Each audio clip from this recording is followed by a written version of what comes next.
Now I gotta find the window. There we are. Share. Okay, and let me just close my door.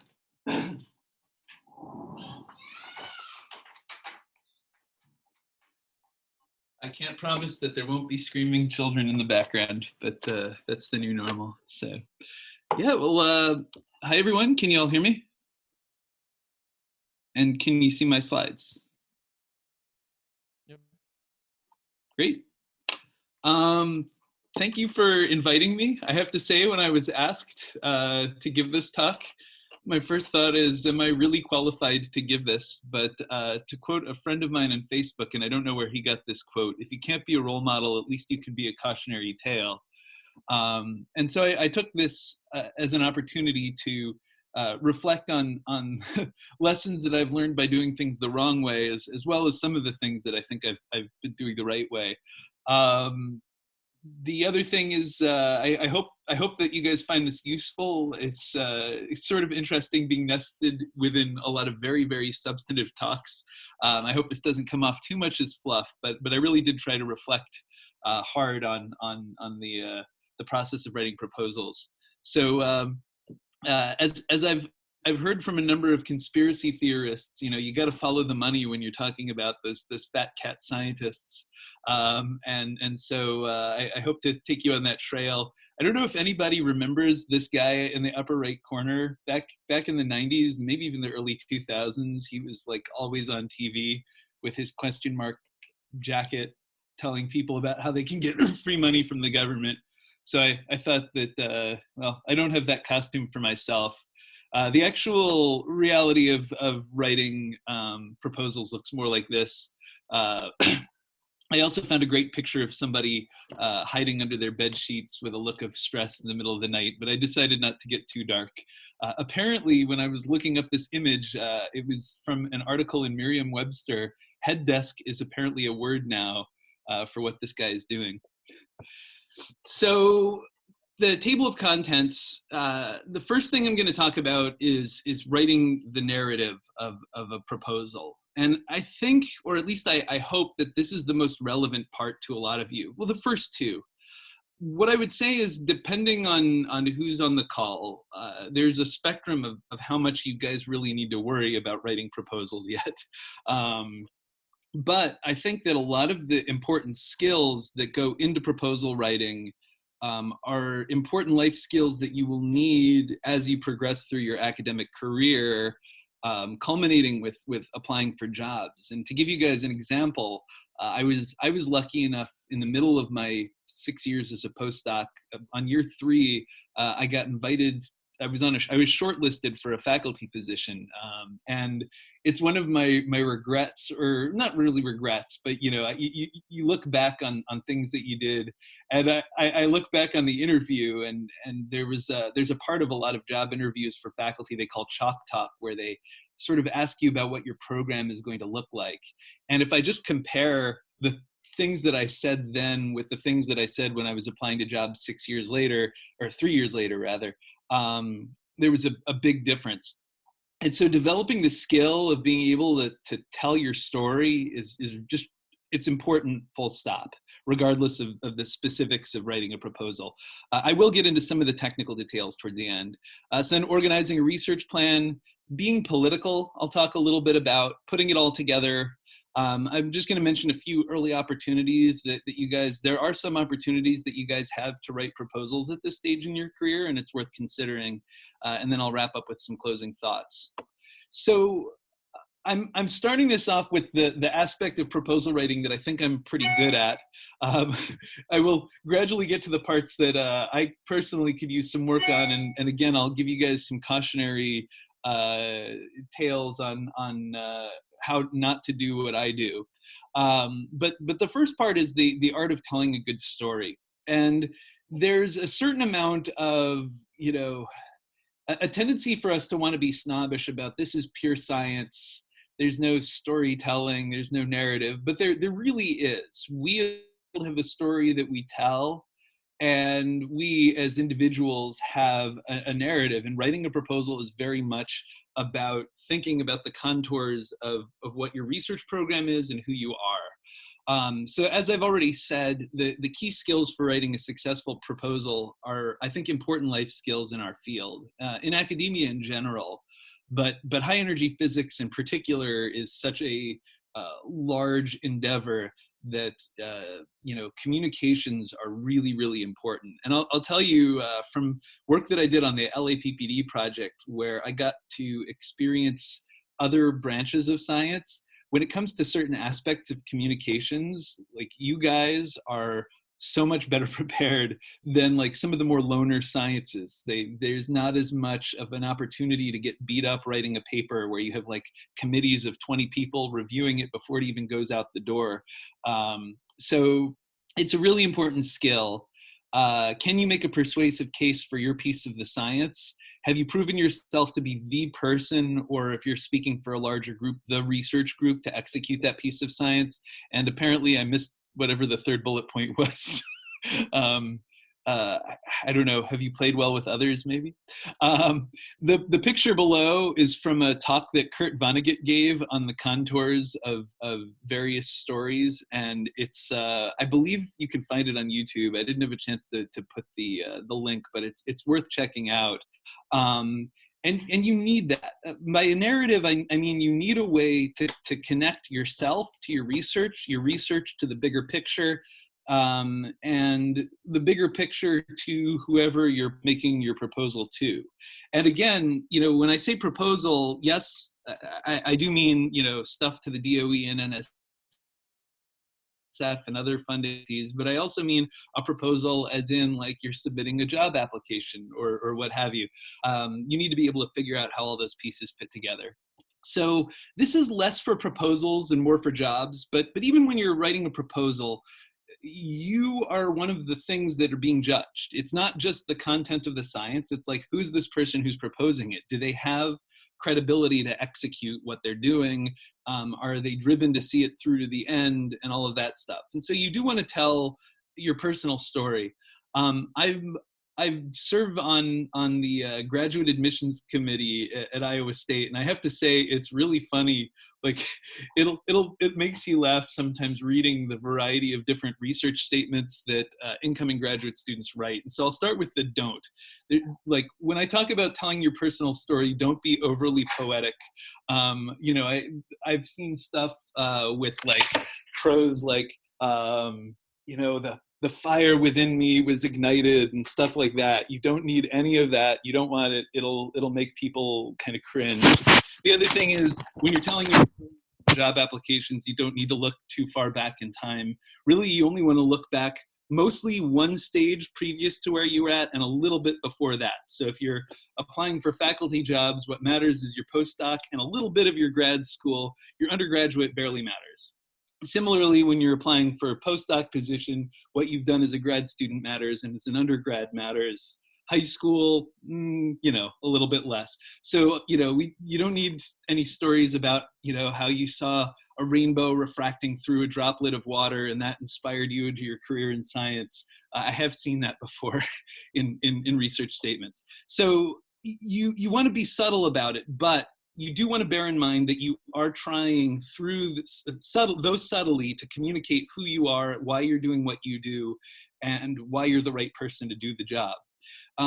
But when you're telling your story, the way to make it more subtle is that you really need to tell it integrally with what is your research story. And that's in actual proposals, like for grants and such, that's the more important piece.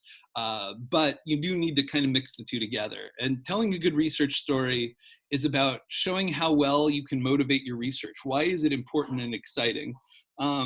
Showing that what you're doing is unique. This is a really important point. I've had proposals that I've got docked on where, well, I think that the reviewers were wrong, but I clearly didn't do a good enough job of communicating to them why my research was unique, or why what they thought is doing a similar measurement isn't really doing a similar measurement. And so it's really important when you're framing a proposal to show that, you know, this is something new, novel, and important and essential. So that's something that you really want to focus on. Showing what you're doing is feasible is also very important. Not only feasible in the general sense, but feasible for you to execute, or your group, if it's for a group. I think this is sort of redundant, but being able to explain your research in plain English is very important. And the other thing, and this is the part that kind of reflects on you, is you want to demonstrate that you're good at choosing problems and breaking a problem into its parts, because again, part of what you're doing in a proposal is building confidence that you're the right person to execute the plan. When you're writing your proposal, obviously your research story, what questions are you trying to answer, is important, but it is extremely important for you to understand your research stuff within the bigger context. And, you know, there's a lot of language that our field uses to describe what we're doing and why we're doing what we're doing. And you need to understand what that is. When I was first applying to postdoc jobs, one thing my advisor, Sarah Eno, suggested was to read some of the overview reports of the field. An example is what's called the P5 report. This would be a good one to read. The Particle Physics Project Prioritization Panel is the P5. And as part of the process that culminates with SNOMAS, this group goes off and writes a report about what the high energy physics priorities are. And it's usually very well written. It describes what we're doing right now, the current state of the field, what questions haven't been answered, and what questions we as a field have decided are important. Now, you might not agree with the prioritization, but you need to understand what that prioritization is, and really try to anchor your research story within that framework. So it's really good to read those sorts of things. Fermilab's PR literature is very good. And good practice for doing this sort of thing is, you know, physics slams, giving talks at users meetings, poster presentations, and giving talks. But in general, you want to be good at communicating what's going on. The other thing that's important, and this is more so, I feel like, when you're at the later end of your postdoctoral career. So this isn't so much for graduate students, but, you know, talking, you know, the cafeteria or water cooler talk about what's going on at the agencies and at the labs is important. You need to understand what's going on, what the constraints are, what the political environment is. Is this a year of plenty or a year of famine? Or more often, is this a year of complete uncertainty of whether or not there will be plenty or famine? You really need to be aware of that when you're writing your proposal. Now, you know, this is a continuation of that thought. You really need to make your story fit within the greater priorities of the field. You need to find an angle that makes your proposal appealing within the broader decisions that our field has made. This isn't pandering, it's pragmatism. We're a large group, we have limited resources, and we have to come to a consensus. And whenever you engage in politics, even though I feel like a lot of people these days are starting to forget this, and it's really a bad thing, but politics is about compromise, and it's about finding a balance, and you know, whatever we decide as a field, you need to start from there. Now, if you want to be, you know, if you want to push the needle, if you want to challenge what the priorities are, you can do that. But my recommendation is, think about it from the standpoint of starting where you're at. There are in our field always a handful of provocateurs. Some of them, because they're more senior, can afford to be provocateurs, and some of them just are not more senior and don't quite have the sensibility. But you really want to be careful when you're presenting something that's off of the, you know, the out in left field, that you want to start from where are we at as a field. And you want to work within that, because your colleagues have a good sense of things. And usually when we come to a consensus, it's fairly well informed. So yeah, so you want to figure out ways that there's synergies to move your program forward, but also benefit the overall program. And I think that's really important, and your reviewers are going to look at that, and certainly the program managers of various funding agencies will look at that. That's true, by the way, not only for writing proposals, but also, you know, when you're applying for jobs and things. You want to look at what are the interests of the group that's trying to bring you in, and which particular aspect of what you're doing interests them, and how can you really deliver in a way that strengthens things for them. Another really important point in writing narrative part of a proposal is you want to be aware of the historic context of your research. You want to be really, really generous in giving credit for past work. The reason for this is because when the funding agencies pick reviewers, they don't always succeed, but they try to pick reviewers who are very closely matched to what you want to do. And so these are people who have already done some of the work before. And if you leave out a reference to their paper, they can sometimes be slighted. And you can often tell because you'll get like, remarks from people who are like, the reviewer will say something along the lines of like, they forgot to mention so-and-so at all, which very often will give you a pretty good hint as to who your reviewer was. And, I've been on both sides of that, of feeling, slighted because my prior work was left out of a talk or a proposal. So it's really important to be generous, but also to show that you understand the history and evolution of the ideas that you're working with. Finally, and this is the part where I really have to push back on the excesses that I may have caused by titling this section "Telling a Story," is that you're still writing scientific prose. So when I say telling a story, you're not writing the great American novel. You want to be subtle. You want your prose to be clean and terse. You want it to be really easy to navigate. And you want to bear in mind, and this is advice for writing papers also, is that most people don't review papers or proposals linearly. They read them by sort of reading the juicy bits. And then as the juicy bits evoke questions, they look for more detail. So you want to organize your proposals and your papers. This is just general scientific writing advice here, so that people they can get the TLDR version, and then as questions come up, they can hone in on more and more detail. One word of advice that my mentor at Chicago, Henry Frisch, when I was working on scientific writing as a postdoc, is it should work out when you write a paper or a document or a proposal that if you were to cut out the first sentence of every paragraph and string them together, that it would write a coherent story that would tell exactly what you want people to hear.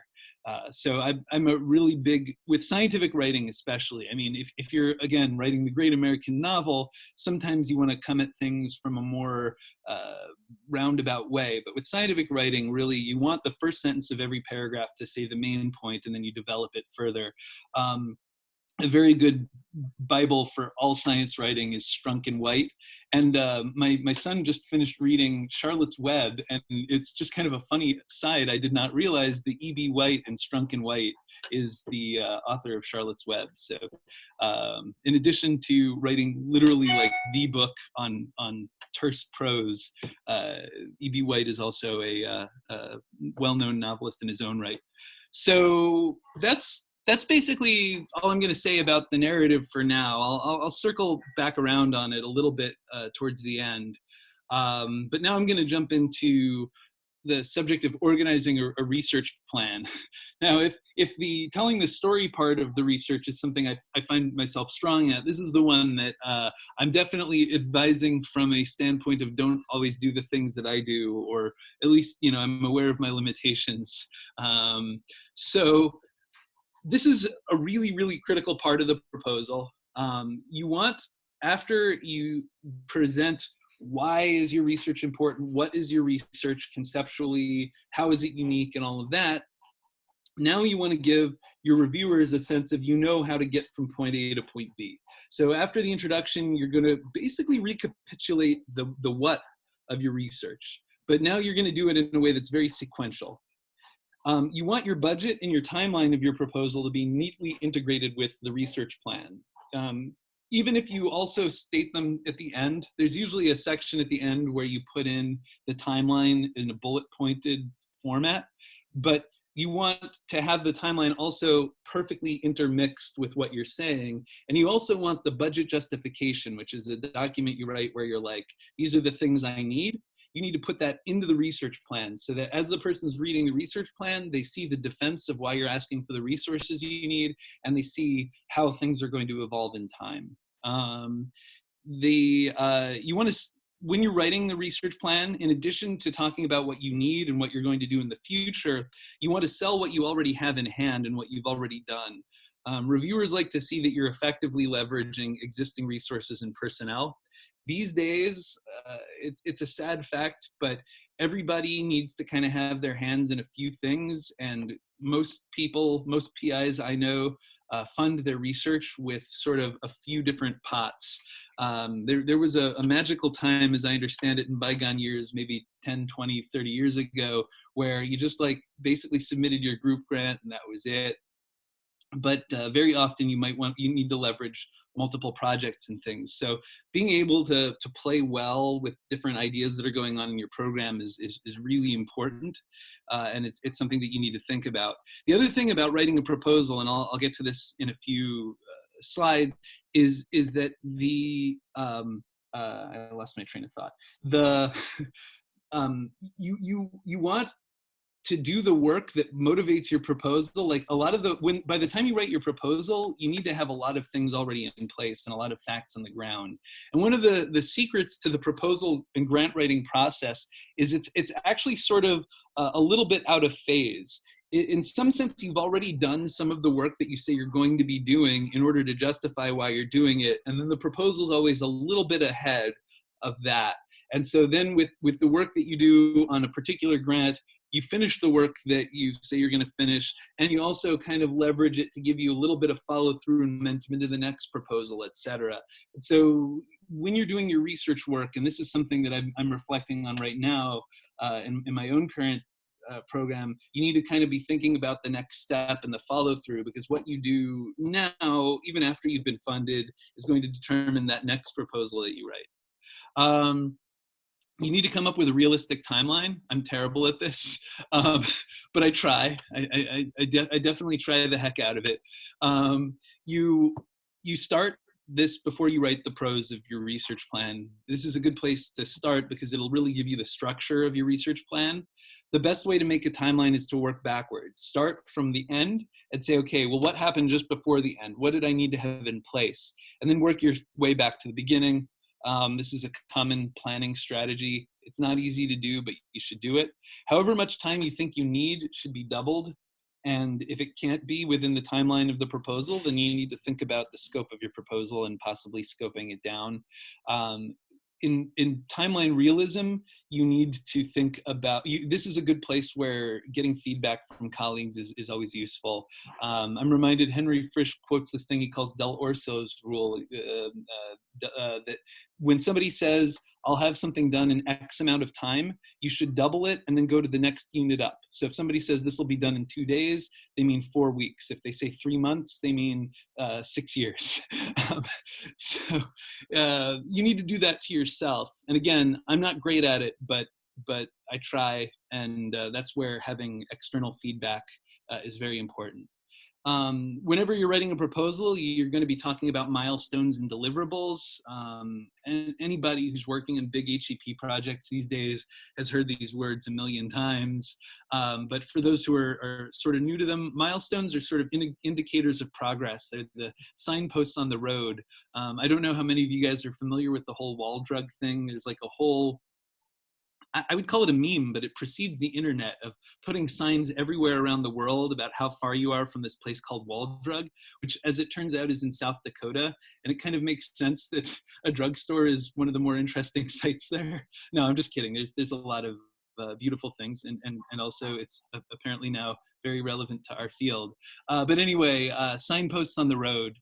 So a milestone is, how do you know that you've made it to the next stage of your project? And if you're going on a yearly project, then you want to have milestones for each year. Deliverables are the products that come out of your work. You don't need to overpromise on these, but you want to come up with really solid deliverables.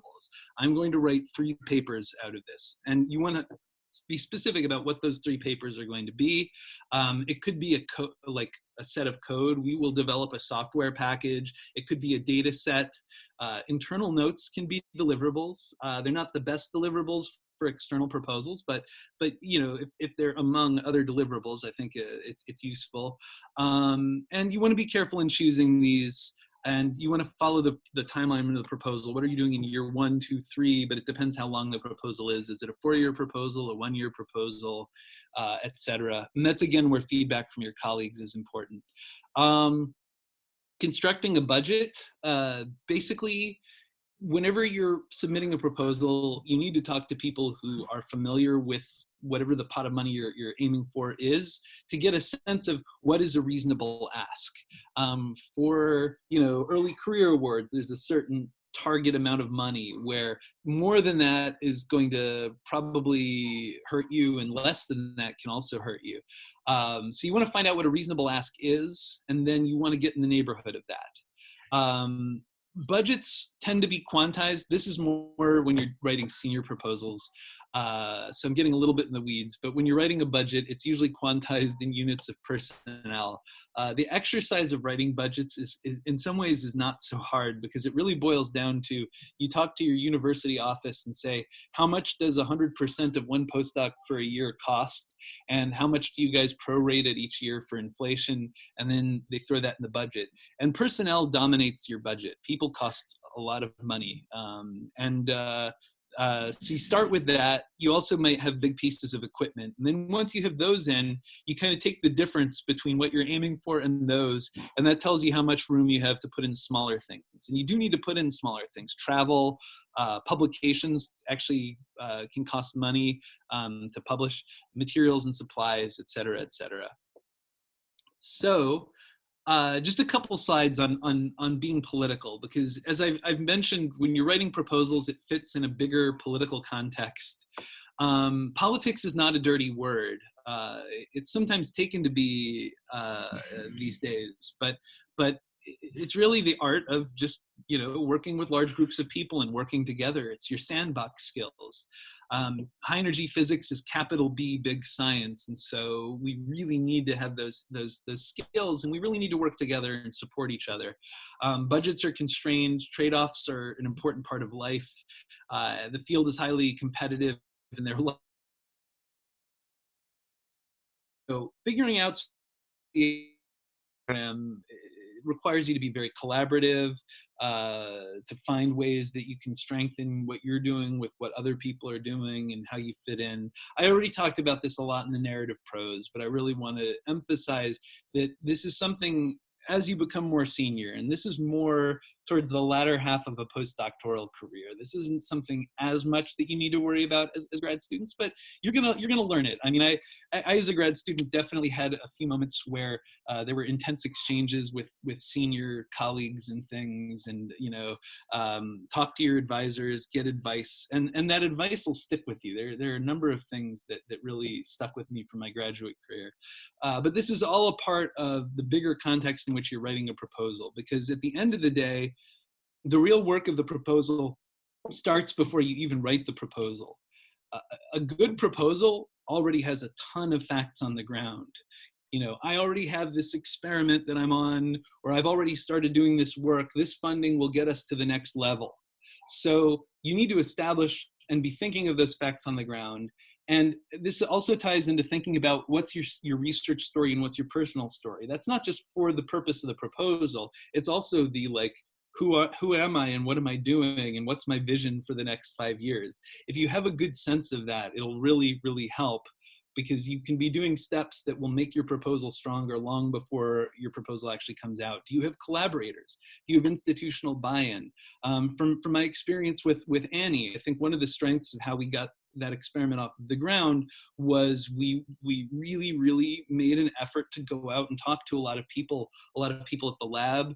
Even when we were told we didn't necessarily have to present at the Fermilab Physics Advisory Committee, it's really important to be a part of the bigger program. And so I think, in thinking about how you want to do something, you really want to get buy-in, get people agreeable, coming up with an ask that you think is realistic, and all of that stuff can happen before you even write the proposal.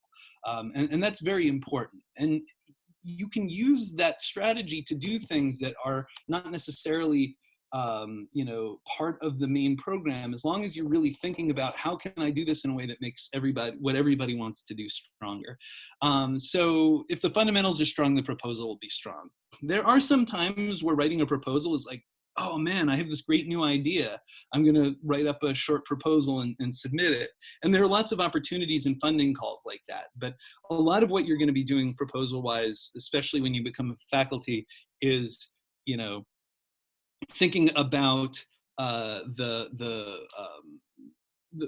establishing the facts on the ground. And so your proposal is really here. If I've shown promise, I've planted seeds, if you guys fund my program, you're going to water the seeds and it's going to grow into a big, strong tree. My other piece of advice in thinking politically is that you can think outside of the box. There are other resources. There's sometimes private foundations. I haven't had a lot of experience with those, but they're an interesting angle. Obviously, when you apply for faculty positions, your startup is a very useful resource, which you can use to leverage things that'll help you to be like, look, I just bought this. All you guys need to do is buy these 3 other things, and we're golden. We've got a solid experiment. So thinking outside the box, you know, with Annie, for example, part of our story was we started out by making asks that highly leveraged existing resources, facilities that were already there. Fermilab has this wonderful thing called PrEP, which is basically, you know, like a public library for old equipment. And, you know, sometimes old equipment does exactly what you need it to do. Doesn't always, but sometimes it does. And so, you know, in building the case for Annie, we were really trying to take advantage of things that are already there and use those things, put those things that are already there into something that is good in its own right, and say, look, we're already 25% of the way there. We just, so there are ways of, you know, thinking strategically and outside of the box that can make things happen. And so that is part of the process of thinking about proposals and where you fit in. Oh, okay. I hope I'm not doing too bad for time. Okay, I don't think I am. But do please chime in if I'm not keeping to time. We're almost done though. So putting it all together, the execution. This is some of the bullet points of the things that I definitely, it's like, do as I say, not as I do, or learn from my hard-earned lessons. Give yourself lots and lots of lead time in writing proposals. It always takes much longer than you think it will. And in particular, it's the last 5% that kills you. It's really easy to be like, oh man, I'm like 95% of the way done. And you feel that way, especially if you're mostly done with the narrative part of your proposal. But like, you have to remember when you're writing a proposal that there are about 50 different other documents you need to write. You need to have your updated 1-page CV. You need to have your equipment and facilities section. You need to make sure your cover page is formatted right. And that stuff adds up. I call it Zeno's proposal. And you really need to assume that last 5 minutes is going to kill you. And it always kills me. And I still haven't learned my lesson, but maybe I can impress it upon you guys now. Whenever there's a funding opportunity with an agency, they have different names. The DOE calls them FOAs, funding opportunity announcements. The NSF calls them program solicitations. They're often known as calls for proposals. Whenever one of those things comes out, there's like a 50-page document. And you're like, oh man, I could never read a 50-page document that's that dry. But by the time you submit your proposal, you will have read it like 30 times. It's kind of crazy. A lot of them are very helpful though. They have checklists. Even the process of submitting a proposal can take hours. Here's an example. My NSF early career proposal last year. Holy crap, the NSF changed their submission system, and their new submission system kept telling me that I wasn't double spacing when I was, or there was a weird thing. Oh, no, it was the margins. They have this weird auto detector that tells you if your margins aren't right, and they were right. And no matter what I did, I couldn't get it to work. And so stuff like that will come up, and you need to give yourself time. Some of the submissions are not even done directly by you. They're done by your university, what's called the programs office. And you need to give them time. So anyway, oh yeah, and the other really important point is DOE and NSF deadlines are strict. They Like you miss it by a minute, it is done. All that work is done, and that's it. So be very, very careful.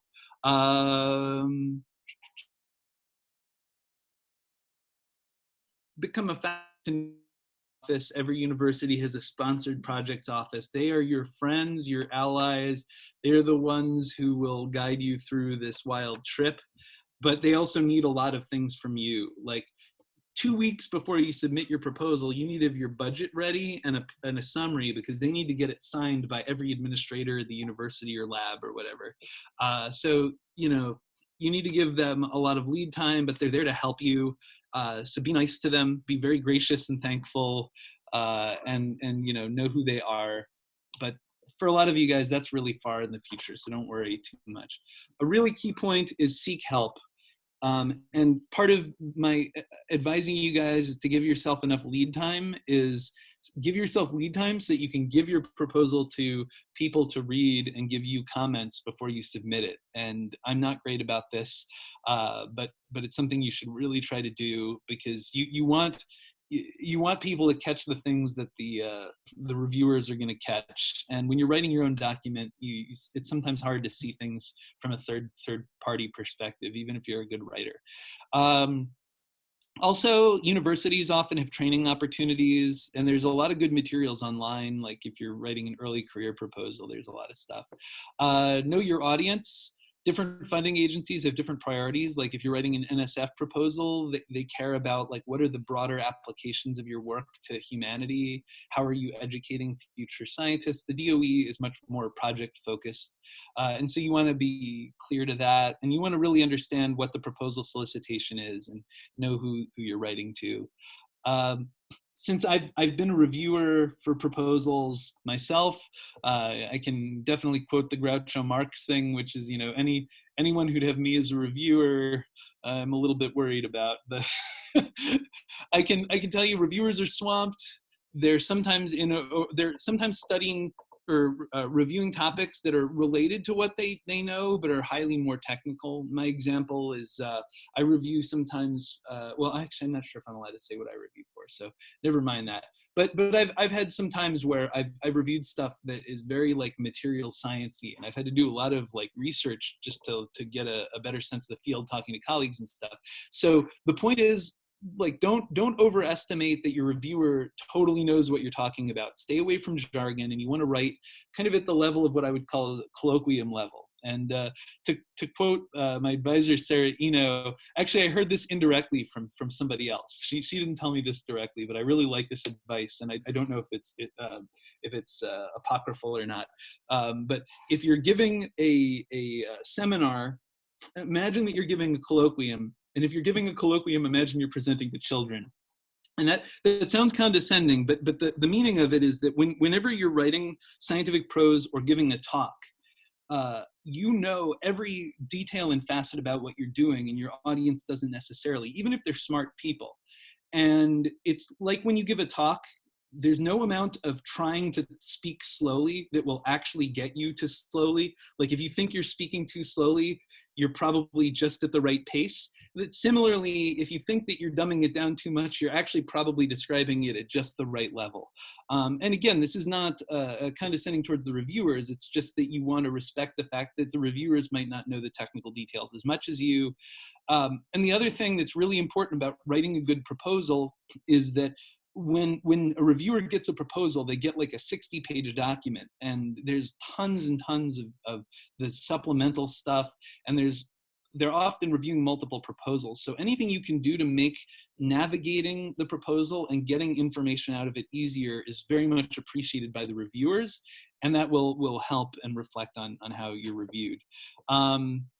Yeah, I think I'm just about done. So hopefully I'm still within time. Let me check. Yeah, I'm doing okay.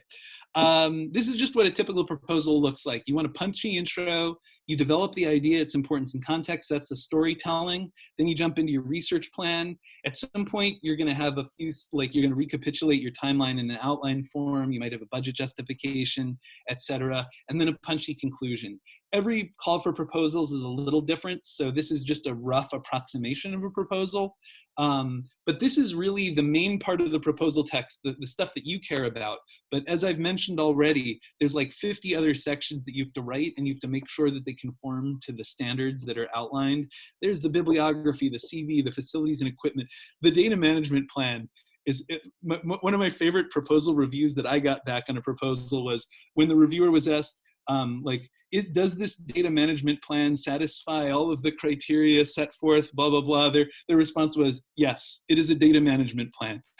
But this stuff is required and you need to get it done. So that whole proposal narrative that you feel like is the main thing, don't forget there's a lot of other work besides it.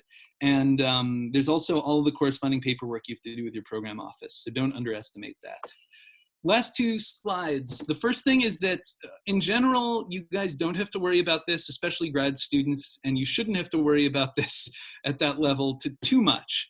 But there are some early opportunities to try your hand at writing proposals. And again, the process of doing this, I think, will help to develop skills that are useful to you. The DOE is a program called the Science Graduate Student Research Program.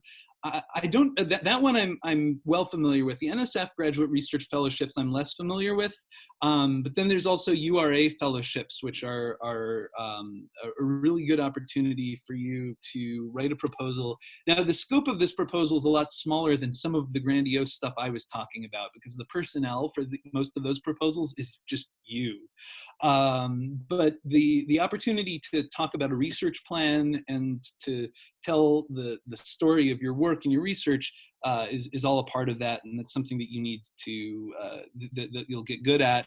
And for folks that are already postdoctoral scholars, well, the URA fellowships still apply, but there's also named postdoc fellowships, and there's awards, and a lot of those will give you opportunities to make proposals.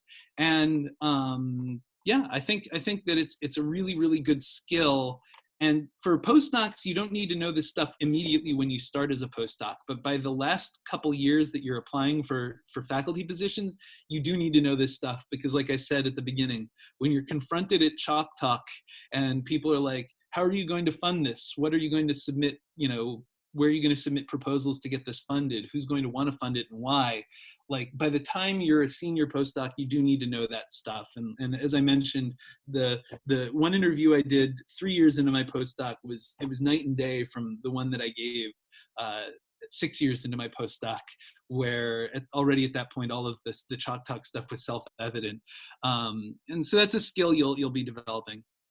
My closing thoughts, writing proposals can seem daunting. It's not so bad. It might even be fun if we didn't all have a million other things to do. Many aspects of writing a good proposal will develop skills that you need. So, you know, this is a good exercise, even if the specifics aren't yet totally relevant to you at this stage in your career. It's never too early to start thinking about and honing what is your overarching physics story. As graduate students, you still have time to change course. So, you know, your physics story can change in the transition to postdoc. I know it did for me. I went from colliders to neutrinos, and more specifically to detector R&D from analysis.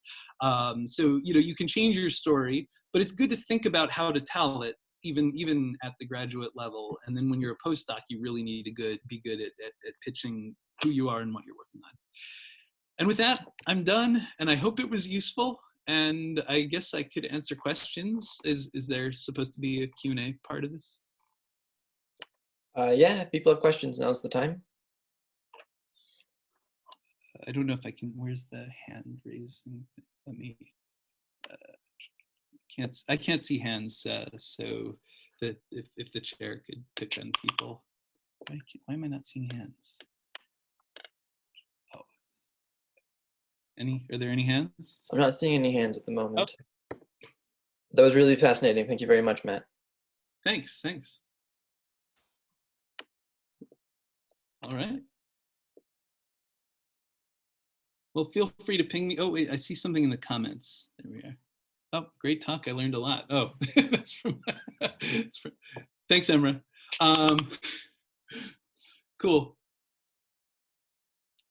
All right, guys. Well, if you have any questions after the fact, feel free to reach out to me. I'm happy to help, or to kick the can up to somebody who's more senior and experienced than I am. But yeah, I guess as an early faculty, I've gotten kicked around enough to know a little bit about this. So.